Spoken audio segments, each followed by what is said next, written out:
All right, good afternoon, everybody. My name is Chris Vollmer. I'm a partner with PwC, and I'm very excited to be moderating this panel about live sport content and original content and what fans really want. I guarantee it's 2 p.m. in the afternoon. This will be the highlight of Soccerex for all of you that are here. It's going to be the highlight because I have four truly awesome panelists who really represent, I think, the right ecosystem to talk about the future of content in football with me this afternoon. So I've got Phil Lynch, right to my left, who is the head of media for Manchester United. James Dickens is next to him. James oversees content for the Perform Group. Mark Horin is next to James. He is the GM of the Americas for Copa 90. And last, on the far left, there is Rick Cordella, who is the head of digital for NBC Sports.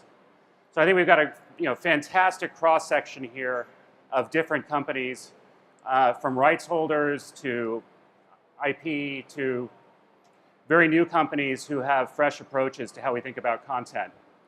So to get into it, let's set the stage with a quick video, and then we'll get into our discussion. The modern football fan has changed. They've come of age in a paradoxical environment, priced out of live games, but with unfettered access to players. Traditional TV broadcasting is in decline, with platforms taking over. Fans are flocking to social safe havens during the game, which is where they hone their new language too. Immediacy and mobility is all. Now fans are in the driving seat. Fleeing the old voices of authority, there are new bastions of power in place. Younger, more diverse, multifaceted commentators. They put in a patchwork of perspectives during games for more textured viewing. They demand a differentiated opinion. They want to escape the algorithm. Worldly, culturally curious, and passionate about football, yes, but about music and gaming too. Gaming has given many an education in football, blurring the line between reality and virtual. And back again. The modern football fan has changed. Now it's up to us to keep up. Terrific. So I think the line that resonates with me the most there is the escape the algorithm. I think given current events, we're going to hear more and more about how we can all escape the algorithm. That video highlights really the explosion of football content that's occurring, whether that's game content, original content, long-form content, short-form content, professional, fan, influencer, many different sources. We're going to be exploring how football content is evolving in terms of both consumption and monetization. And let's get right into it. And I think we'll go to all you guys with this question. When you kind of look out on the horizon, say the next 3-5 years, and you think about what's happening with fan engagement and football consumption, how much of that is really going to move beyond the game? Are we going to be in an environment where really the game is not the center of fans' experiences? Is it going to be really beyond the game that fans are going to be spending more time in terms of consumption going forward, and why? Let me start with you, Phil. Sure. So I think when you think about the live games and the live matches, obviously that's the creme de la creme. And for us as a club, we're obviously part of a centralized right structure. So I think our job from a media perspective is, how do we stay relevant outside of those 90 minutes? But I think what's really important to realize is live is beyond just those 90 minutes, right? You have a manager's press conference. You have other aspects of live. Live is truly really now, right? Which a lot of people come to our properties and our channels to engage with us now, which could be kind of a synonym with live. But I think over time, I think you're going to start to see how do we supplement live and how do we kind of take care of it. But I think it's really important to realize that the football match doesn't start at kickoff and it doesn't end at the final whistle. And I think in our particular situation, we look at each match day in kind of its own little window, and we start kind of preparing those matches about 48 hours before. So we did a fan survey of, we have 659 million fans globally, the largest follower base in professional sports, and the number one reason for why people are fans of Manchester United is because of our history. So beyond just the live games, what we spend a lot of time is trying to bring that passion out, that emotion, and allowing fans to connect and interact around the history of the game, right? So it's a 20-year anniversary of the treble. We're doing a lot of exciting opportunities right now. For instance, we're replaying the matches on the same day and the same time of the games that happened 20 years ago. We're working on a lot of original production around there. So I think ultimately you will continue to see that evolve. Yeah, I completely agree with what Phil's saying. I think from a publisher point of view, the way it always used to work was you build up to a game, you have 3 days, you speak to the managers, there's preview content that goes out. The live game happens in 90 minutes, 120 minutes or whatever it is, and then you have a day afterwards to reflect on what happened, and then you start to build up to the next game. Now I think that's kind of gone. I mean, the amount of games have made that impossible, but also I think just the way people are consuming content is different. The game is almost secondary. It's part of this cycle, but it's not the be all and end all anymore. And you talk about why people follow Manchester United, but I think outside of the kind of key areas around the biggest clubs, a lot of people don't follow clubs anymore. They follow individuals, they follow personalities, and that's not just players, that's influencers, and that's journalists, and that's across the board. And as publishers who need to go where the audience are, we can't ignore that. So we need to work out how the live game is being consumed. Because people aren't just sitting down and watching the game anymore. They're on social media. They're doing 101 other things, and we need to look at that. And as Perform Group or DAZN Group as we now are, we need to, because we have broadcast rights. That's not enough. We can't just. We need to drive people to those live rights. We need to think what will make people watch those games, because instead of sticking on the TV and just watching the next thing that comes on, this is an active thing that people are choosing these games in apps and selecting to watch them, and we need to make sure that people are engaged around those games, otherwise they won't watch them, and then our business model is finished. Yeah. Excuse me. I agree with everything that's already been said, so my response will be brief. But real quick, before I give it, I'm just curious, how many people here know Copa 90 or have been on our platforms? Okay, fantastic. Awesome. Done a good job. Yeah, amazing. That's a big fan base, Mark. Well, for those of you that don't know, Copa 90 was actually founded on that very principle that everything outside the 90 minutes makes the 90 minutes matter more. So our entire business, our entire model is sort of built on that premise, and really what we've discovered and what we've seen is there's just an insatiable appetite for football content outside of the 90 minutes. And we tell stories all over the world, and the fans just can't seem to get enough of it. So we are big believers in the growth of content outside of the 90. A very current, relevant example is what's happening in Buenos Aires with the River Boca Super Classico. We have a creator network. We have 1,500 creators around the world that are creating content for Copa 90. We're down there. We're in the fan groups. We're at Bombonera and telling those stories. And these videos go viral very quickly when fans can see sort of what other supporter groups are doing. So it's a short way of saying, yes, we believe in content outside of the 90 minutes. It's going to grow for you guys. It's going to grow. But we also support live, right? So we work with Telemundo on the World Cup. We work with Major League Soccer. So we want to sort of grow the soccer ecosystem as well. So they're not mutually exclusive. Is sort of my point. Yeah. And NBC, of course, we have podcasts and Men in Blazer shows and all sorts of different, around the game content. The one thing we always want to go back to is the live game still matters. And I think one thing you're seeing, not just in soccer, but all sports, is that younger sports fans are followers, not necessarily viewers. The question from a business perspective of soccer, the economics of soccer are still tied to that live window. if people no longer need to watch the game, watch 90 minutes, and they're watching, oh, this goal happened, I saw it on my Twitter feed, and they're conversant in the game, and feel like that is them being a fan, well, that's quite the change of how the whole world of soccer will sort of, deal with business rights and live rights and all that. I think that's one thing that's going to change over time. Yeah. Well, I'm wondering how much, you look at how access has changed, and OTT in particular has become a key gateway for fans to consume the game. How much is that changing, the relationship with live game content and other on-demand content or live content, just the nature that, I think, James, you might have even been alluding to that. In an OTT experience, you're probably coming on for a certain expectation.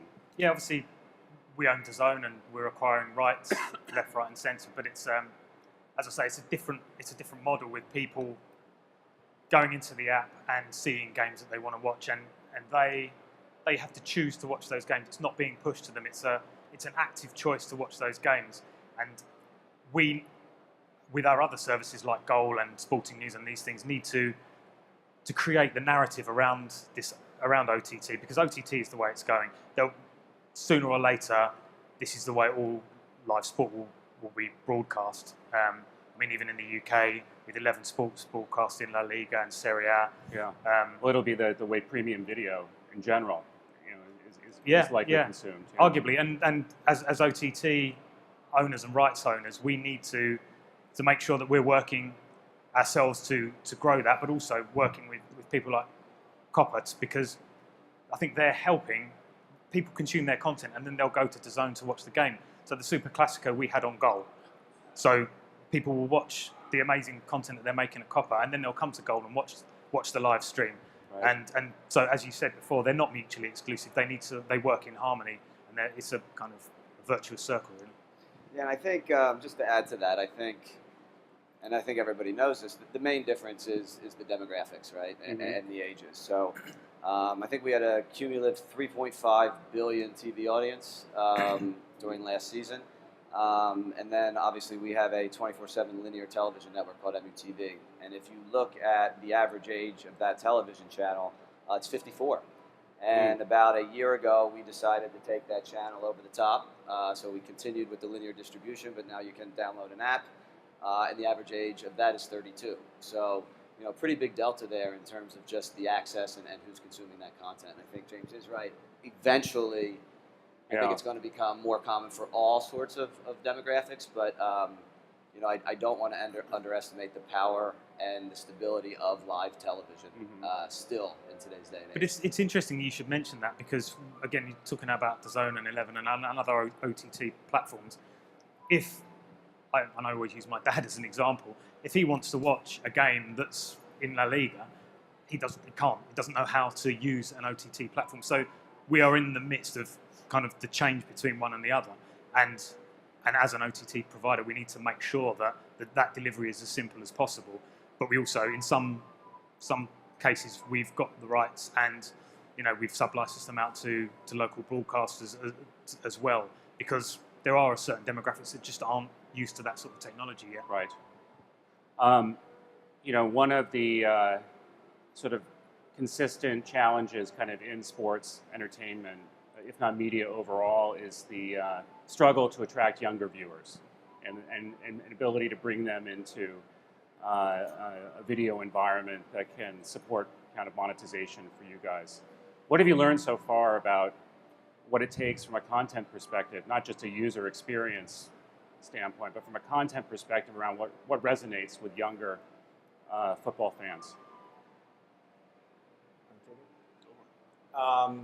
There's a lot that resonates with younger football fans, and you saw in the video that we just shared, that was taken from a modern fan report that we created last summer. Essentially, we went out and we talked to 500 16 to 24-year-old soccer fans, and how are they consuming media, what are they doing, and sort of what the future looks like. And you saw a lot of it in that video. And what we found is there's a lot of crossover, there's a lot of adjacencies with soccer fans, young soccer fans. They're into music, they're into art, they're into culture, they're into skating.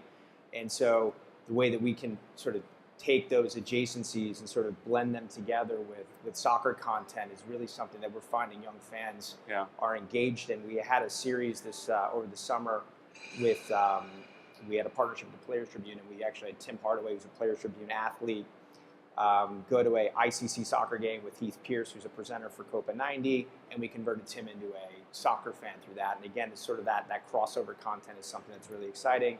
And then it's kind of what you would expect. Memes, Snapchat, sort of quick, fun, snackable, shareable content is sort of another area that has grown for us substantially.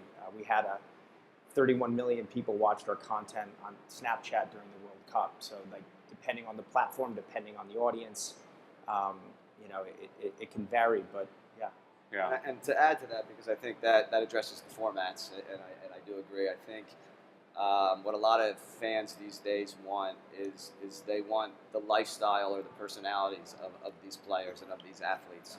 And I think it's how do we pull that out, right? How do you get where a lot of the broadcasters don't go, and how? And I think a great example on our side was when we signed Alexis Sanchez, I guess last year, and our campaign was there's two things that Alexis really loves as a person. He loves his dogs, and he likes to play the piano. So I think when you see a lot of original signings, you just see a contract and a desk and a jersey. Yep. So we did, you know, we set up a piano in the center of Old Trafford, and he played it, and it went completely viral. So it actually it got 75% more engagement than PSG signing Neymar, which happened right before. And obviously that's a massive signing, right, in the industry. But just by bringing out his personality, bringing out his lifestyle, and allowing to kind of tie that to these as individuals rather than just football players. Them, right? Yeah, I mean, you say it's about what's beyond the player. You look at like someone like Luka Modric, who just won our Goal 50 best player of 2018. But actually going back to Croatia and speaking to the people, how he was kind of developed. We've done a documentary about how he was developed from war, and that's what makes him the player he is. And I think really contextualising players like that, fans are really interested. I mean, that's driven amazing numbers for us, and it's just adding. He's not just a player who earns lots of money playing for Real Madrid. There's so much more behind that. Yeah. Question for you, Rick. We're kind of zeroing in on this theme around how there's more storytelling, more immersion kind of in the clubs and the football and the experiences is enabled through technology. You guys have Playmaker Media, which is you know, a big investment in streaming technology. You've had enormous success with it in terms of volume with the Olympics and the World Cup and the Super Bowl. But you're also doing a lot of stuff with clubs. Can you share some of the examples around how you're using your technology and your expertise to kind of help clubs and other parts of the soccer ecosystem? I mean, look, we're lucky to have the rights portfolio. We stream about 25,000 hours a year through NBC Sports, and that includes the Golf Channel, our regional sports networks, Telemundo Deportes. And we've said, hey, you know, we've seen what others have done with their technology and gone and sold this to partners that have some needs in the technology area. And so we put our shingle out there and, you know, handle the IOC's International Olympic Channel. We handle Chivas. Chivas TV is an interesting example down in Mexico in Guadalajara, where they decided not to sell their rights. They kept them on their own digital platform, and through our Telemundo relationship, we get introduced to them, and we stream Guadalajara and soccer through Stamford, Connecticut.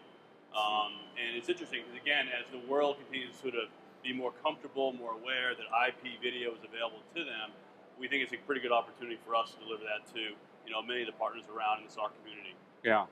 I guess question for you too, Phil, because you've been leading the charge on a media strategy for Manchester United now.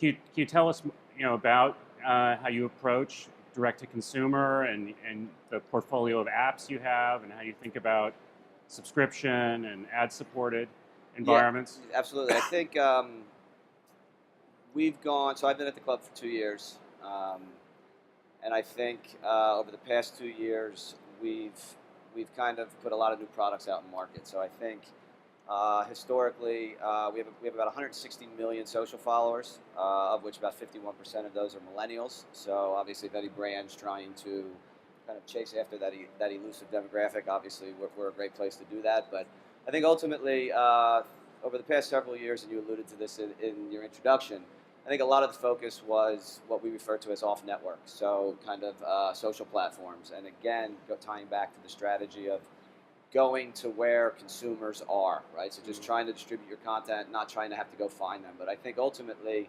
where we're focusing now is we launched a new mobile app about 4 or 5 months ago. We took MUTV, direct-to-consumer, over the top. And I think what you're going to really start to see from us is a focus on our owned and operated. And the idea behind that is actually really trying to establish and develop true engagement. So I think ultimately when you sit down and brands want engagement with the content and the co-branded content that you put out, but if you're watching anybody on a plane and they're scrolling through their Facebook feed or their Instagram feed, you watch them hit a heart or that's not really engagement, right? And I think ultimately we can see through the COPA research, I think the modern football fan supports about 5 different football teams, right? Spent last 2 years trying to teach myself how to say football. Now I got to spend an hour saying soccer. So support 5 different soccer teams. So we're really focusing on trying to get people to use our owned and operated assets, spend more time with us. Obviously, when we have them within our consumer funnel, we can then kind of cross-merchandise tickets, retail, venue, all those sort of things. So again, a shift. Still, social is very important to us, but our current focus right now is all around owned and operated. Another question back towards the impact of OTT. You have services like Netflix and Amazon Prime that are now also distributing football, soccer-related content. They're acquiring it specifically for their services to attract new subscribers, keep existing subscribers engaged in their services. How much is really the growth of those types of outlets kind of driving demand for kind of new original football, soccer-related content? I think it really shows that behind the scenes, long form, and I think in this day and age, when you talk long form, you're talking anything above 5 minutes. But this kind of half an hour, kind of series of half an hour things. You talk about Manchester City, Juventus have done one. I think it shows that people they want to see behind what's going on behind their clubs, and it also drives a massive amount of engagement for them. They don't have to pay extortionate kind of rights deals necessarily. They don't potentially want to get into that business, but they want to be associated with sport. Just to build on that, do you think that's just a placeholder for them to build the fan base that wants to consume football content, or do you think? I think maybe. Yeah. I mean, obviously Amazon have acquired some rights for the Premier League. Yeah. Whether they'll grow that, who knows? But I think it certainly shows the power of sports storytelling and documentaries to reach. I mean, you look at 30 for 30 with ESPN, and there's so many of these great storytelling that it may be to see how. I mean, you don't really need to know how engaged people are with live sport. We know that, right? There's so much data out there, but it shows that they want to know more about behind the scenes at the clubs. Yeah. Just to follow up on that, so obviously Netflix has pushed, I think it's like 70 million homes in America now have connected TV devices.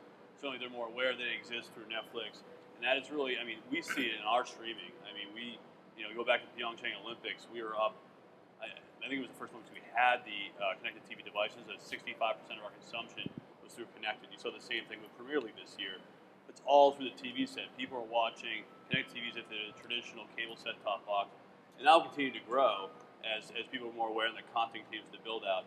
Your question of whether, how to do D2C or OTT on soccer, the hard part with soccer in general is there's so much of it, right? Premier League, or it's Bundesliga or La Liga, there's so much great content in all the different international events they have, and the ad delivery within soccer is at least from an American perspective, lesser than NFL or other sports. So the best way to monetize those rights, particularly the long tail, ends up being D2C. Ends up being that you're a big fan of a smaller club in the Premier League. You probably in the future have to pay for that. I do believe that the best model isn't putting it all behind a paywall. You're not going to grow your sport. I mean, boxing died in this country because of pay-per-view and the big check. I think in terms of trying to find the young fans, no one's going to say, hey, I'm not sure if I'm a soccer fan. Let me go spend $10 a month to see if I am. They're going to be exposed to the sport some way. So broadcasts for NBC and the games put on at noontime are really important for the Premier League, in my opinion. Same thing with well-distributed cable TV, where you can still draw 1 million plus viewers on it. And then you take and try and monetize the top 10 to 15% of the demand curve through NBC Sports Gold or D2C. That's kind of how we view the world. Yeah. When you think about there's been so much kind of original content out there, how do you guys think about driving discovery, driving consumption of all that new stuff that's coming out? How do fans find it? Maybe Mark, you want to pick up on that? It's a great question. So, we tend to have a fundamental belief that great content will ultimately be discovered, but you need to sort of help people along the path and the journey. So we have partnerships, right, throughout our ecosystem. We work with Major League Soccer, we work with Turner, we work with a whole host of other partners to sort of get our content out there. But ultimately, we're trying to find pockets of fans who haven't discovered us. So when I asked the question before, about half the room knew who we were. Next year, hopefully, when David has us Copa 90 on a panel, the entire room will know. So, we're a relatively young brand that's growing rapidly, but we need to continue to be in the spaces and places where soccer fans are, and that's not just social media platforms. That's extending our content to Hispanic audiences, which is a growing segment of our viewers. It's looking at places outside of the normal, soccer leagues and teams that you would expect. It's really trying to find those stories that resonate at a grassroots level, but also with leagues and confederations. So it's trying to be everywhere and just really committing to incredible storytelling.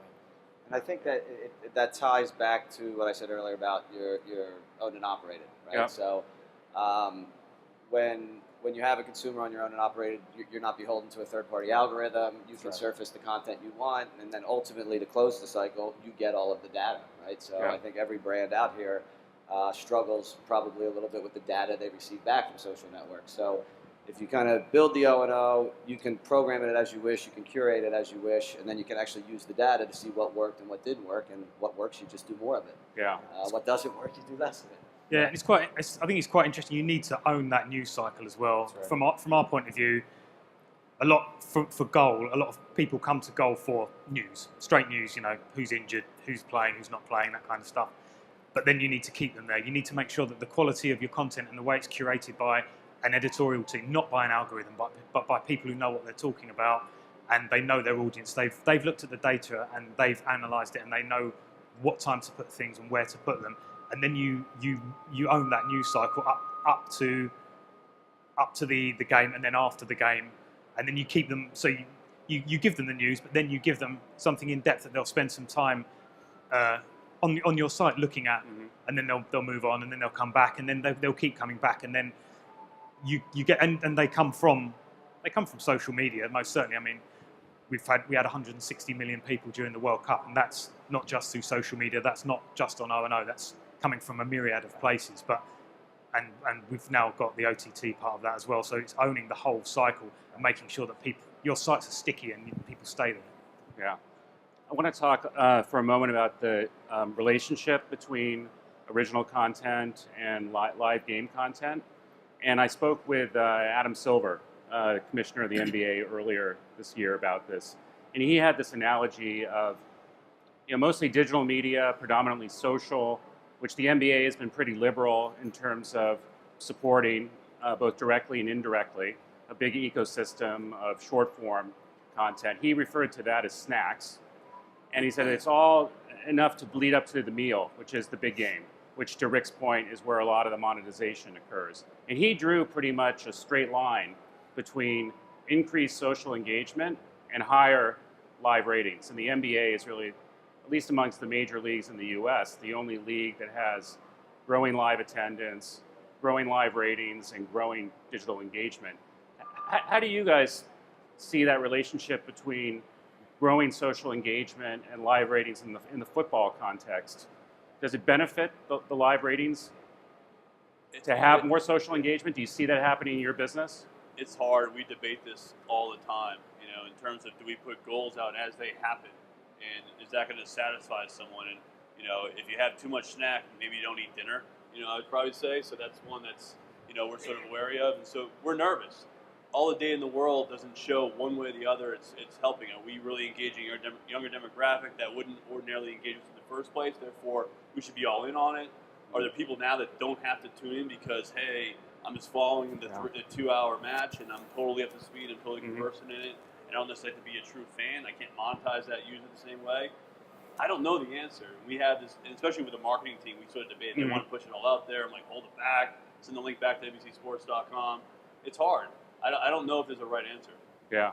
Have you any other learnings from any of your other properties, like the Olympics or Super Bowl or? Olympics a bit easier. I mean, look, I think you can say, hey, in the first half, you put goals out there saying, tune in now, links back to live streaming, or tune into NBC and watch the second half. When you get into the second half and the game's really close, do you want to show that the ultimate highlight, the goal score? Do you want to show? And MLB has an interesting take on this. They tend to show the batter in the box and say, hey, JD Martinez hit a home run. They never show the home run. You got to go tune into Nesson or tune into Fox and go watch it. It's a little bit different take on things. And I'm probably more in that camp of like, let's not show the best stuff of the match. Let them come find it on live TV. Can I say, as a big fan of NBC's Premier League coverage, but also a very active dad on the weekends, on like a Saturday morning, I'm an Everton fan. To have that when you post the video, when you post the goal, when you post the highlight, just as a fan, it's awesome.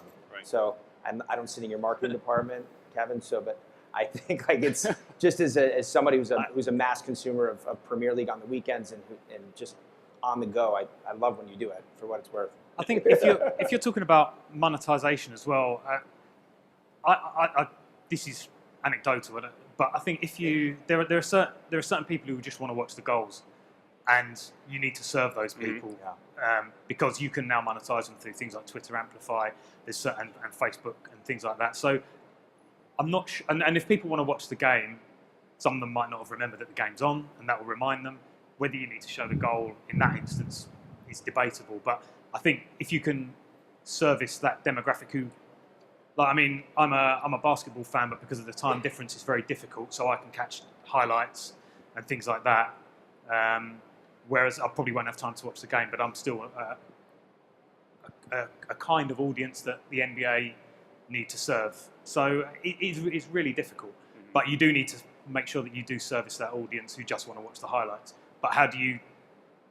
It's kind of working, as you say, it's kind of working out how big that chunk of people is. Who, if you give them the goals, they're going to go, actually, I'm not going to pay for the OTT or the subscription or whatever. It's difficult. In a football match, there's, in some games there might only be one goal, right? So it's where I kind of, from a business perspective, I agree with kind of what Rick's saying, right? Because sometimes you want to watch those 90 minutes. At the same time,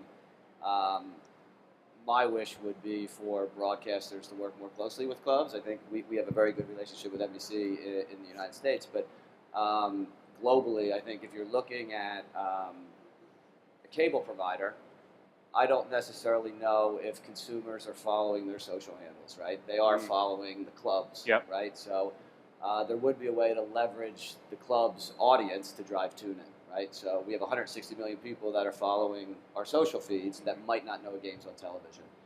So if we were able to, it doesn't necessarily need to be through highlights, but it can be through other ancillary content as well. But I think during the match, I think broadcasters could leverage clubs' audiences a little bit more. But also, it's also about is it just the goal that matters?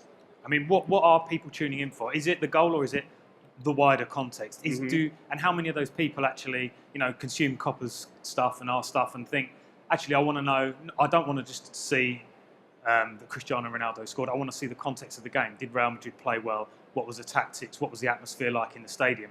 How much of that is there? And if you put out a goal, will people come and watch the highlights? Will they come and watch a full game replay? Is it just the goal that people care about or not? It's a question I don't know the answer to yet. How do you guys assess the growth of fan-produced content, and what's the value of fan-produced content, particularly in an ad-supported environment? How do brands think about being in environments where it's predominantly not professional content, but it's really from fans or influencers or other new sources of content? I mean, And you From guys my can take side, it. not to speak for NBC, but they do this the EPL Fan Fest, and I think the content that's created through those sort of opportunities is just spectacular. I think they've done a great job to build the sport here in the States. I think we spend a lot of time with we now have a lot of like a user-generated, fan-generated kind of content hub now that kind of to come to provide, because it's authentic. And it allows others to kind of have that emotional connection with the club and see how other people are different, where it's not necessarily the official club voice. And I think a lot of demographics want to be able to see that. It's a communal event. I mean, we also put cameras in bars. Sunday and Saturday mornings, there's nothing else going on, and you're watching your favorite Premier League team, and the whole club is wearing the same red jersey, and the goal is scored. It's a pretty neat experience to see everyone's hands go in the air and they're all cheering at the same time, and to bring that to TV and actually show it to fans sitting at home, that experience to try and live in the moment, that's really part of it. And to a little bit of tangent, but one of the things that I think we try and do on the production side of things for Premier League is most of the fans in the United States will never visit a Premier League stadium. They'll never see the pitch real. Yeah. So we try and bring the cameras into the tunnels. We try and have the announcers lay out more so you hear the crowd roar after a goal. So they try to experience as if they were there, at these great stadiums these teams play at. Right. I was just going to add, that is the lifeblood of what we do is fan content. So it is critical for us to have these relationships with fans all over the world. And what we've actually done is we have a team of people that manage our creator network. So it's not just, it's the content that comes in is then edited, polished, and then put out. And you asked a question about how brands are. Well, you and I believe James too. I mean, you guys have businesses where you're working with major brands who want to be in these fan-centric environments. It'd be great to hear why they want to be in those, as opposed to more professional published environments. What's the appeal of being in there for big brand? I've been on a lot of sales pitches this last year, and I think in every single meeting it comes up is we want to be closer to fans. We want them to feel that our product is vital to their viewing experience or vital to sort of their soccer, however they're consuming the game. So there's this authentic, it's an overused word I think sometimes, but there is sort of this authenticity that comes with the product, the connection to the game, the connection to the team, the connection to that moment, the connection to your family and your friends, that they feel like if they can get closer to the fan, that they can get that person be more inclined to support their product. Yeah. Can you guys demonstrate that? That your content leads to, stronger emotional connection, higher brand consideration, attributes associated with, positive I mean, we do. Brand we have brand trackers, and we have different sort of KPIs across different campaigns. But I mentioned Heineken before, and sort of that is there. They want, if you're watching a soccer game, they want you to have a Heineken. They want that experience connected. So yeah, absolutely. That's something that we measure. That's something that the brands measure. And we think going forward, more brands are actually going to want to get closer to fans, get closer to supporter culture, and sort of take the experience to the next level. So. What's the potential also for the athletes? The athletes themselves have a voice. The athletes themselves have fans. I think, I can't remember if it was James or Rick, one of you guys mentioned that people are following, players perhaps more than they are teams, more and more, and fantasy and video gaming, all kind of support that. And the athletes want to have a platform too to connect directly to fans themselves. How do you think about the athlete as a source of content in all this? But the athlete wants to be humanized, don't they? I mean, they want to be seen as human. They want to be seen as relatable, and that's how working with Copper, working with us, working themselves with a creative agency to kind of put that across through their social media channels and whoever else helps them connect with the people who are supporting their club in some cases, but a lot of the cases just people who follow them. They want to see what's going on, what Harry Kane's doing, what his love of the NFL, that kind of thing. It humanises these people, and then it makes people want to buy shirts. It makes people want to buy merchandise that is related to these players. And I think it's being connected. It's, as you say, an overused word, but it's being authentic. Yeah. Those players being authentic and being shown to be that. And fans love it. We actually just did a skit with Jesse Lingard, and it was a viral skit. It was a comedy bit, and it just the views just rack up. I mean, and people see this stuff, and as you said, the humanizing side of fans, and that's really what we try to do with our presenters is present the athlete in a very humanizing, as if you're having a conversation with a friend. And that sort of changes the dynamic. It changes their personality. It just puts everybody at ease, and it just makes for great content. Yeah. I guess of all the new developments we've talked about in terms of media consumption for fans, what's the number one priority for each of you in terms of monetization kind of going forward? Where are you most focused on actually monetizing that fan engagement going forward? I'm in I think, a unique situation probably compared to the other three on the panel, where our mandate on the media side is to just grow our reach and engagement. And we don't monetize through programmatic exchanges or sell our digital inventory specifically. We fold our digital inventory into our big global sponsorship deals. So I think ultimately that's a benefit for us, for our fans and our consumers, because, for example, we finally launched a YouTube channel last year, fastest growing YouTube channel, sports channel in the history of YouTube. Got to 1 million subscribers in about 160 days. Yeah. The next fastest football team did it in, I think, 6.5 years or 5.5 years. And I think that's one of the benefits we have from it. We can get right into the content. Consumers can engage directly with our content. But you have paid models too, right? We have subscription models just for MUTV. Yep. Just for MUTV. So in that case, the consumer pays. But in theory, our model is we build our reach and engagement, and we will sell that through our commercial relationships. Yeah, I mean, I think for us, with DAZN as the kind of the main part of the business now, we're spending a lot of money on rights, so we need to drive subscribers to DAZN, and that's the be-all and end-all now. We'll be creating content around that, and we want to monetize that via YouTube, via Facebook Watch, via IGTV, all these places. But that's chump change. We need to get people to sign up to DAZN, and we spoke about the boxing model being broken because of the pay-per-view side of it. I think if we can, that's certainly in the US, if we can drive people to, instead of paying $80 for every pay-per-view event, they pay $10 for DAZN. They get the events, they get lots of other stuff. I think globally, we're investing so much, that's the only place the business can go now. Yeah, I think for us, we're going to continue to work with brands. I think we're just scratching the surface with soccer in the United States and working with brands. So we'll continue to work with brands and sort of help tell those stories. Audience, obviously, is a big growth area for us. So growing our audience. We have a product called the Fan Network, which is a collection of influencers and fan pages. So growing that and allowing our brands and our content to sort of spread. We're seeing growth in areas all over the world. China, we're now growing in China. I think we're over 1 million subscribers in 4 months in China. So it's really continuing what we're good at and what we sort of specialize in, which is great content with brands and helping sort of elevate the soccer conversation, its audience, and then continue to sort of grow globally. And one last one too, I would say next year with the Women's World Cup, that's going to be a very key focus for us in 19. Sorry. Yeah, look, I think it's much of the same for us. It's investing in some of the free content we put out there in social, on our own websites. It's original content you'll find on our linear networks. And a big part of it is NBC Sports Gold. How do we schedule the teams the right way? What teams go behind the wall on a week-to-week basis? We have Manchester United coming up in about 8 days on NBC Sports Gold, which Phil's excited about. So, all of this is we're trying to figure out what the next monetization is. You look across the landscape, it's ESPN Plus with Serie A, it's Bleacher Report Live with Champions League. Everyone's sort of jumping in the pool, trying to figure out what's the future of sort of soccer and monetization. I think we'll sort of suss things out as through the cycle. Great. I think we have time maybe for one or two questions from the floor. Would you like to?